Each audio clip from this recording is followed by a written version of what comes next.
తన తండ్రి నటుడు మోహన్ బాబు పుట్టినరోజు పురస్కరించుకొని మనోజ్ ఆసక్తికర పోస్టు పెట్టారు. హ్యాపీ బర్త్డే నాన్న, మనమంతా కలిసి వేడుకలను చేసుకునే ఈ రోజు మీ పక్కనే ఉండే అవకాశాన్ని కోల్పోయాం. మీతో కలిసి ఉండే క్షణాల కోసం ఎదురు చూస్తున్నా.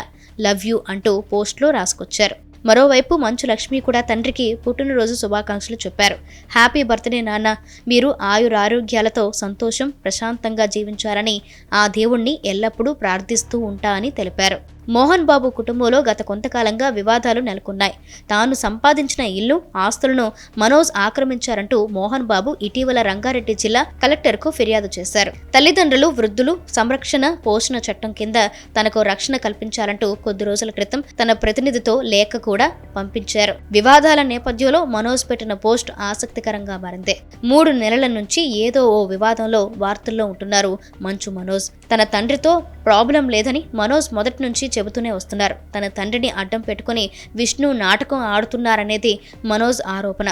తాను ఎప్పుడూ తన తండ్రిని వ్యతిరేకించలేదని ఇప్పటికే స్పష్టం చేశారు మనోజ్. సోషల్ మీడియా వేదికగా మనోజ్, విష్ణు మధ్య వార్ కంటిన్యూ అవుతుంది. ఈ క్రమంలో తండ్రి మోహన్ బాబుకు మనోజ్ శుభాకాంక్షలు చెప్పడం ఆసక్తిగా మారింది.